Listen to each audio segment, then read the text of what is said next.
రోసే సమర్థత వల్లే తెలంగాణ మిగులు బడ్జెట్గా రాష్ట్రంగా ఏర్పడిందని సీఎం రేవంత్ రెడ్డి అన్నారు. హైటెక్స్ ఎగ్జిబిషన్ సెంటర్లో నిర్వహించిన రోసే 3వ వర్ధంతి కార్యక్రమంలో పాల్గొన్నారు. అనంతరం పెద్దపల్లి వెళ్లిన రేవంత్ జిల్లాపై వరాల జల్లు కురిపించారు. పెద్దపల్లికి రూరల్ పోలీస్ స్టేషన్, మహిళా పోలీస్ స్టేషన్, ట్రాఫిక్ పోలీస్ స్టేషన్ను మంజూరు చేశారు. ఎలిగేడు మండల కేంద్రానికి పోలీస్ స్టేషన్, వ్యవసాయ మార్కెట్ను మంజూరు చేశారు. పెద్దపల్లి ప్రభుత్వ ఆసుపత్రిని 100 పడకలకు పెంచేందుకు అనుమతి ఇచ్చారు. మంత్రిలో 50 పడకల ప్రభుత్వ ఆసుపత్రి నిర్మాణానికి ఉత్తర్వులు జారీ చేశారు. గుంజాపడుగులో ప్రాథమిక ఆరోగ్య కేంద్ర ఏర్పాటుకు అనుమతి ఇచ్చారు. పెద్దపల్లికి 4 వరుసల బైపాస్ రోడ్డు మంజూరు చేశారు. అప్పుల లెక్కలు కాదు, హామీల లెక్కలు చెప్పు, వడ్డీల ముచ్చట్లు కాదు, వాగ్దానాల ముచ్చట్లు చెప్పు అని ముఖ్యమంత్రి రేవంత్ రెడ్డికి బీఆర్ఎస్ వర్కింగ్ ప్రెసిడెంట్ కేటీఆర్ సవాల్ విసిరారు. అప్పులపై కారుకూతలు కాదు, దమ్ముంటే నీ అసమర్థ పాలనపై శ్వేతపత్రం విడుదల చేయని కేటీఆర్ డిమాండ్ చేశారు.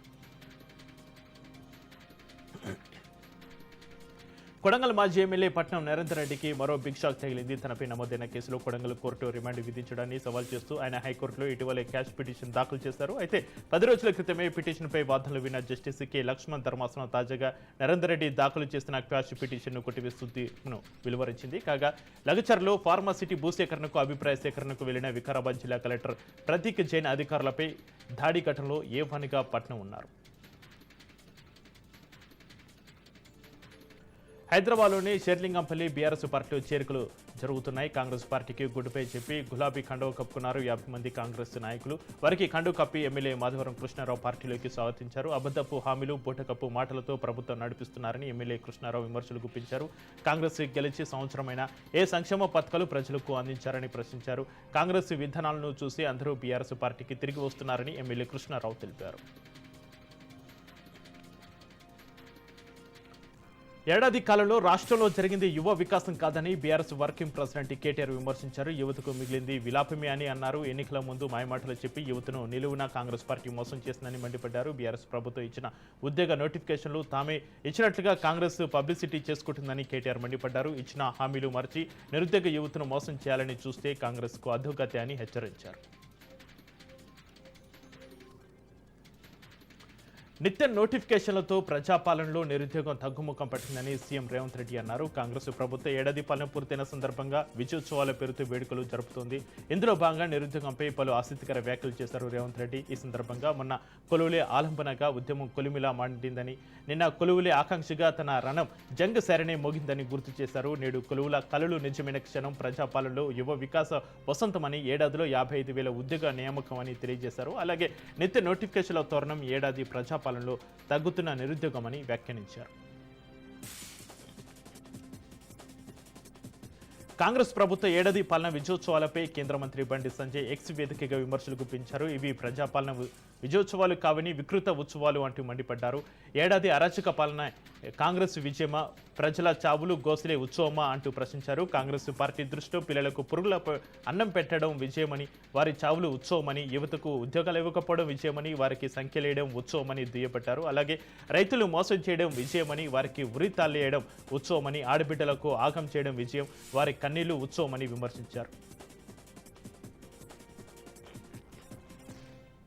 కాంగ్రెస్ ప్రభుత్వంపై ఎమ్మెల్సీ కవిత పలు కామెంట్స్ చేశారు. ఎన్నికల్లో ఇచ్చిన హామీలన్నీ నెరవేర్చాల్సిందే అన్నారు కవిత. మహాలక్ష్మి పథకం కింద మహిళలకు ఇస్తారన్న 2,500 రూపాయలు, ఏడాది కాలంగా పెండింగ్ పెట్టిన మహాలక్ష్మి పథకం 30,000 రూపాయలు ఇవ్వాల్సిందే అన్నారు.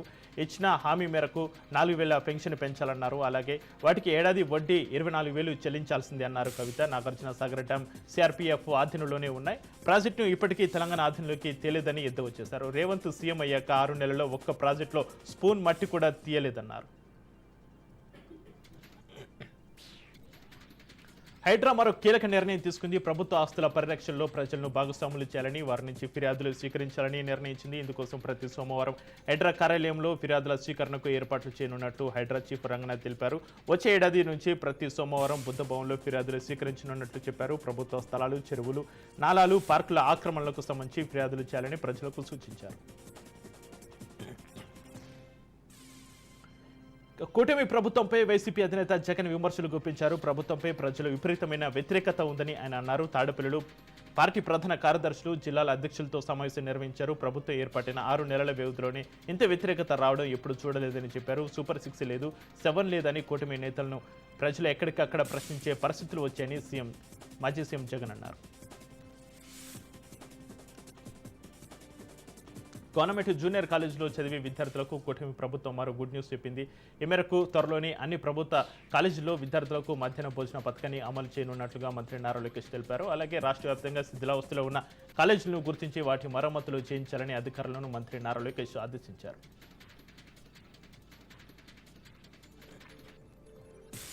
వైసీపీ హయాంలో ఆస్తులు లాక్కోవడం ట్రెండ్గా మారితే వాటిని చూసి మౌనం వహించడం కూటమి సర్కార్ ట్రెండ్గా పెట్టుకుందని ఏపీ కాంగ్రెస్ అధ్యక్షురాలు వైఎస్ షర్మిల ఎద్దేవా చేశారు. అధికారంలోకి వచ్చి 6 నెలలు దాటినా గత ప్రభుత్వం దారదత్తం చేసిన ఏ ఒక్క ఆస్తిపై కనీసం ఒక్క చర్య కూడా లేదని విమర్శించారు. విచారణకు సైతం దిక్కులేదని అన్నారు. రాష్ట్రంలో కాకినాడ పోర్టు ఒకటే కాదు, కృష్ణాపట్నం పోర్టును గుంజుకున్నారని వైఎస్ షర్మిల అన్నారు. ప్రభుత్వ ఆధీనంలో అత్యధిక లాభాలు గడించే గంగవరం పోర్టును అప్పనంగా అమ్మేశారని పేర్కొన్నారు. ఏపీని పోర్టుల హబ్గా మార్చేసిన పాలసీ సరే, మరి గంగవరం పోర్టు సంగతి ఏంటని కాంగ్రెస్ పార్టీ తరఫున షర్మిల డిమాండ్ చేశారు. అవనిగడ్డ నియోజకవర్గంలో మంత్రి నాదెండ్ల మనోహర్ పర్యటించారు. చెల్లపల్లి మండలం కొత్త మాజేరులో రైతు సేవా కేంద్రం ఉద్యోగులపై నాదెండ్ల ఫైర్ అయ్యారు. ఉద్యోగులు ఫీల్డ్లో ఉన్న సమస్యను పరిశీలించలేదంటూ నిలదీశారు. ఇరువురు ఉద్యోగులపై చర్యలు తీసుకోవాలని ఆర్టీఓకు నాదెండ్ల సూచించారు. వైసీపీ పాలనలో ఎన్టీఆర్ టిడ్కో ఇళ్లకు ఒక అరబస్త సిమెంట్ కానీ ₹1 కానీ ఖర్చు చేయలేదన్నారు మంత్రి నిమ్మల. విజయవాడలో మున్సిపల్ శాఖ మంత్రి నారాయణతో మంత్రి నిమ్మల భేటీ అయ్యారు. అనంతరం గత జగన్ సర్కార్పై విమర్శలు గుప్పించారు. ఎన్టీఆర్ టిడ్కో ఇళ్లను పూర్తి చేయకుండానే ఆ ఇళ్లను బ్యాంకుల్లో తాకట్టు పెట్టి జగన్ సర్కార్ 5,000 కోట్ల లోన్ తీసుకున్నారని ఆరోపించారు. టీడీపీ ప్రభుత్వం నిర్మాణం చేసిన టిడ్కో ఇళ్లను వెంటనే పూర్తి చేసి లబ్ధిదారులకు అందించేలా చర్యలు తీసుకుంటామని మంత్రి తెలిపారు. బీఆర్ఎస్పై కాంగ్రెస్ ఎమ్మెల్యే పాయం వెంకటేశ్వర్లు ఆగ్రహం వ్యక్తం చేశారు. ధనిక రాష్ట్రంగా ఉన్న తెలంగాణను బీఆర్ఎస్ అప్పుల రాష్ట్రంగా మార్చిందని ఆయన విమర్శించారు. ఎన్ని ఇబ్బందులు ఉన్నా కాంగ్రెస్ ప్రభుత్వం ప్రజలకు ఇచ్చిన హామీలు అమలు చేస్తుందని ఆయన తెలిపారు. సంవత్సర కాలంలో ప్రభుత్వం అనేక అభివృద్ధి పనులు చేపట్టిందన్నారు. ప్రజలు రైతులను సుభిక్షంగా ఉంచాలనేదే కాంగ్రెస్ ప్రభుత్వం ధ్యేయమన్నారు. గత ప్రభుత్వం చేసిన తప్పిదాలు అన్ని ఒక్కొక్కటిగా బయటకు వస్తున్నాయని జనసేన గుంటూరు జిల్లా అధ్యక్షుడు గాది వెంకటేశ్వరరావు అన్నారు. జగన్ అధికారంలోకి రాగానే కోర్టుని లాక్కున్నారన్నారు. మాజీ మంత్రి రాంబాబు ఇష్టం వచ్చినట్లుగా కూటమి ప్రభుత్వంపై నోరు పారేసుకుంటున్నారని మండిపడ్డారు. గత ప్రభుత్వం మాదిరిగా ప్రజావేదిక కూలదోసి పాలన చేయడం లేదని, రాష్ట్రంలో ప్రజాస్వామ్య పద్ధతిలో పరిపాలన సాగుతుందని చెప్పారు. మహబూబాబాద్ జిల్లా డోర్నకల్ నియోజకవర్గంలో గత 2 నెలల క్రితం వరద ప్రభావానికి గురైన ప్రాంతాల్లో 2 కేంద్ర బృందాలు పర్యటించాయి. మేరపడ మండలంలోని పలు ప్రాంతాల్లో పర్యటించి జరిగిన నష్టాన్ని అంచనా వేయడంతో పాటు భవిష్యత్తులో నష్టం జరగకుండా ఎలాంటి చర్యలు చేపట్టాలనే విషయంపై చర్చించారు. కేంద్ర బృందాలు తండాలో పర్యటిస్తున్న సమయంలో తండావాసులు తమ సమస్యను వారి దృష్టికి తీసుకెళ్లారు. పంట నష్ట పరిహారం అందించడంలో జాప్యం జరుగుతుందని తెలిపారు. పంట నష్ట పరిహారంతో పాటు తండాలో మౌలిక వసతులు కల్పించాలని వారు కోరారు. జయశంకర్ భూపాలపల్లిలో అటవీశాఖ ఆధ్వర్యంలో నూతనంగా ఏర్పాటు చేసిన జయశంకర్ ఏకో పార్క్ను కలెక్టర్ రాహుల్ శర్మతో కలిసి ఎమ్మెల్యే గండ్ర సత్యనారాయణరావు ప్రారంభించారు. అనంతరం అక్కడ మొక్కలను నాటి వివిధ పోటీలో ప్రతిభ చూపిన విద్యార్థులకు బహుమతులు ప్రదానం చేశారు. ప్రజాపాలన ప్రజా విజయోత్సవాల్లో భాగంగా భూపాలపల్లిలో నేడు జయశంకర్ ఏకో పార్కు ప్రారంభించుకున్నామని ఎమ్మెల్యే గండ్ర అన్నారు. సీఎం రేవంత్ రెడ్డి నాయకత్వంలో అనేక ప్రజా సంక్షేమ కార్యక్రమాలు అమలు పరుస్తూ ముందుకు పోతున్నామని తెలిపారు. దేశానికి ఆదర్శంగా తెలంగాణ రాష్ట్ర ప్రభుత్వం చేపట్టిన సమగ్ర ఇంటింటి కుటుంబ సర్వే ప్రస్తుతానికి 15 జిల్లాల్లో 100% పూర్తయింది. సామాజిక సాధికారత లక్ష్యంగా అన్ని వర్గాలకు సమానమైన అవకాశాలు కల్పించేందుకు రాష్ట్ర ప్రభుత్వం చేపట్టిన ఈ బృహత్తర ప్రయత్నం ఇప్పుడు అందరి దృష్టిని ఆకర్షిస్తుంది. ఇకపోతే ఇప్పటివరకు రాష్ట్రంలో 94.9% సర్వే పూర్తయింది. నవంబర్ 6న మొదలైన ఈ సర్వే ద్వారా 27 రోజుల్లో 1,11,11,488 కుటుంబాల గణన పూర్తి చేశారు అధికారులు.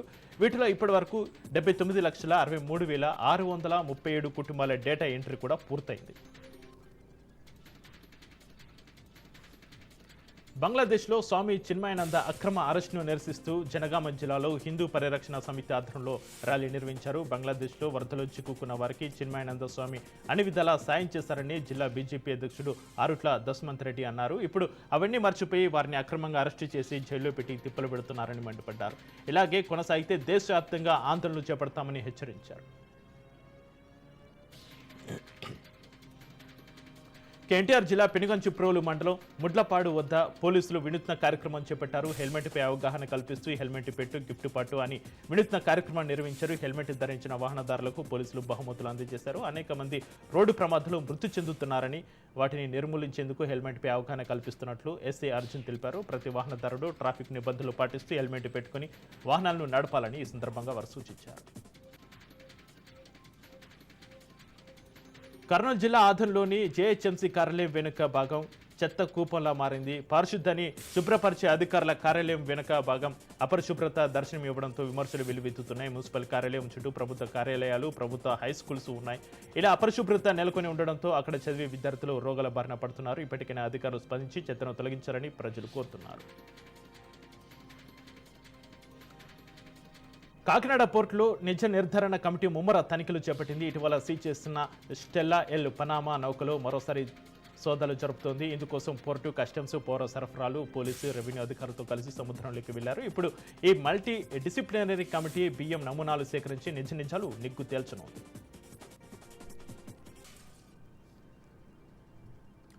ప్రకాశం జిల్లా కొమరోలు మండలంలోని జిల్లా పరిషత్ ఉన్నత పాఠశాలలో సైబర్ నేరాలపై స్థానిక ఎస్ఐ వెంకటేశ్వర నాయక్ విద్యార్థులకు అవగాహన కల్పించారు. విద్యార్థులకు గుడ్ టచ్, బ్యాడ్ టచ్ అనే అంశాలపై అవగాహన కల్పించారు. సోషల్ మీడియాలో పరిచయం అయ్యే అపరిచిత వ్యక్తులతో అప్రమత్తంగా వివరించాలనే సూచనలు, సలహాలు ఇచ్చారు. విద్యార్థుల తల్లిదండ్రులు కూడా పిల్లలు ఏం చేస్తున్నారు, ఎలా ఉంటున్నారనే వాటి మీద దృష్టి సారించాలని తెలిపారు. పార్వతీపురం మన్యం జిల్లా పోలీసు శాఖ ఆధ్వర్యంలో విద్యార్థులతో సంకల్పం కార్యక్రమం నిర్వహించారు. మాదక ద్రవ్యాలు చట్టాలపై విద్యార్థులకు అవగాహన కల్పించారు. ఈ కార్యక్రమానికి ముఖ్య అతిథిగా విశాఖ రేంజ్ డీఐజీ గోపినాథ్ జాటి, జిల్లా ఎస్పీ ఎమ్మెల్యే విజయ్ చంద్ర హాజరయ్యారు.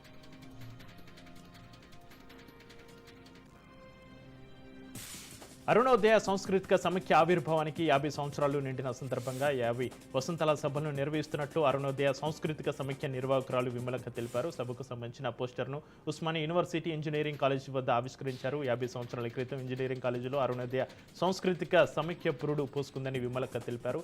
ఆనాటి నుంచి నేటి వరకు ఎంతో మంది కళాకారులను తయారు చేస్తూ ప్రజల మధ్యలో ఉంటూ ప్రజా సమస్యలను లేవనెత్తుతూ ప్రజలను చైతన్యవంతం చేస్తుందన్నారు.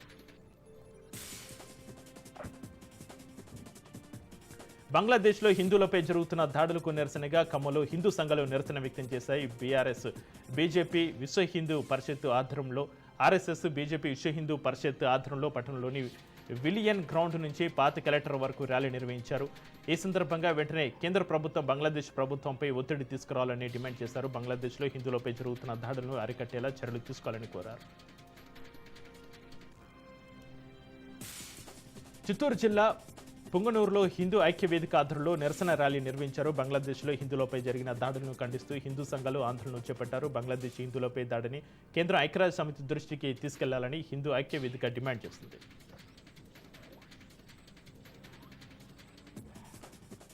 నిజామాబాద్ జిల్లా ఆర్మూర్లోని బస్ డిపో ముందు సిపిఐ ఎమ్మెల్యే మాస్ లైన్ ఆధ్వర్యంలో నిరసన వ్యక్తం చేశారు. రద్దు చేసిన 3000 బస్సులను మళ్లీ పునరుద్ధరించాలని డిమాండ్ చేశారు. కాంగ్రెస్ ప్రభుత్వం 6 గ్యారంటీ పథకాలలో భాగంగా మహిళలకు ఉచిత బస్సు పథకం అమలు చేసి గొప్పలు చెప్పుకుంటుంది. కానీ ఉన్న సర్వీసులను రద్దు చేయడంతో ప్రయాణికులు తీవ్ర ఇబ్బందులు పడుతున్నారని తెలిపారు. వెంటనే రేవంత్ రెడ్డి సర్కారు నిలిపివేసిన 3000 బస్సు సర్వీసులను పునరుద్ధరించాలని, లేని పక్షంలో ఆందోళన మరింత ఉధృతం చేస్తామని హెచ్చరించారు.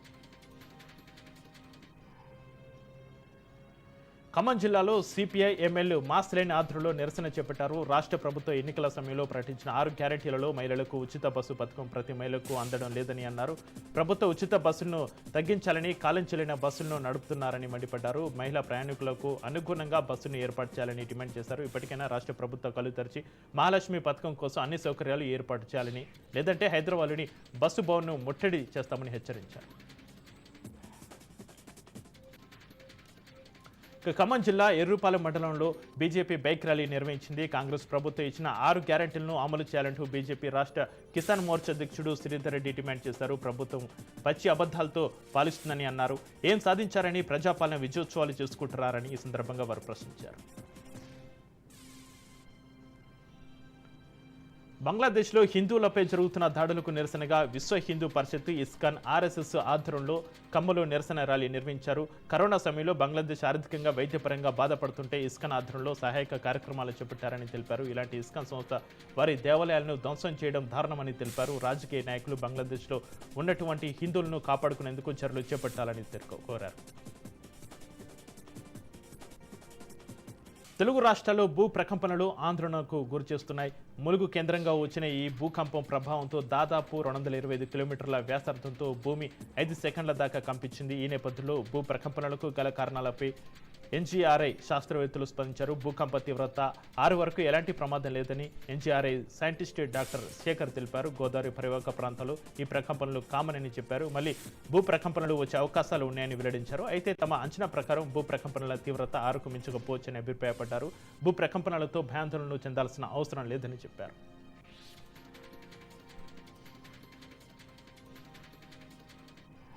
ములుగు జిల్లాలో భూకంప తీవ్రతను కలెక్టర్ దివాకర్ టీఎస్ వివరించారు. ఉదయం 7:30 నుంచి 7:40 సమయంలో భూ ప్రకంపనలు వచ్చాయని తెలిపారు. జిల్లాలో భూకంప తీవ్రత రిక్టర్ స్కేల్పై 5.3గా నమోదైందన్నారు. భూ ప్రకంపనలు ఏర్పడిన వెంటనే జిల్లాలోని అధికారులను అప్రమత్తం చేస్తామని వెల్లడించారు. భూకంప తీవ్రతతో జిల్లాలో ఎక్కడ కూడా ఆస్తి ప్రాణ నష్టం జరగలేదన్నారు. ఎక్కడైనా ఆస్తి నష్టం జరిగితే క్షేత్రస్థాయిలో పరిశీలించి రిపోర్టు చేయాల్సిందిగా అధికారులను ఆదేశించారు.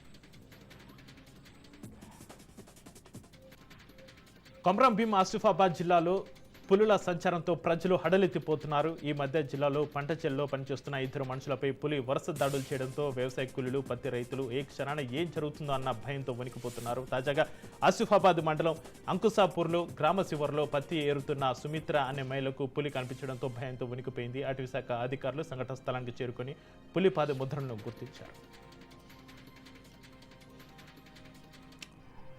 నారాయణ కాలేజీలకు మహిళా కమిషన్ నోటీసులు జారీ చేసింది. విద్యార్థుల వరుస ఆత్మహత్యలపై కన్నెర్ర చేసింది. ఇటీవల బాచుపల్లి నారాయణలో విద్యార్థిని అనుష ఆత్మహత్య చేసుకుంది. మాదాపూర్ నారాయణలో శివకుమార్ రెడ్డి, మల్లంపేట నారాయణ కాలేజీలో విద్యార్థిని వైష్ణవి సూసైడ్ చేసుకుంది. దీంతో నారాయణ కాలేజీలు వ్యవహరిస్తున్న తీరుపై మహిళా కమిషన్ ఆగ్రహం వ్యక్తం చేసింది.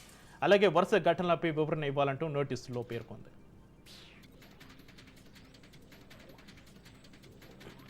నిర్మల్ జిల్లాలో ఏసీబీకి అధికారులు దాడులు కలకలం రేపాయి. జిల్లా కేంద్రంలోని వ్యవసాయ మార్కెటింగ్ కమిటీ కార్యాలయంలో లంచం తీసుకుంటూ మార్కెటింగ్ ఆఫీసర్ శ్రీనివాస్ ఏసీబీ అధికారులకు చిక్కాడు.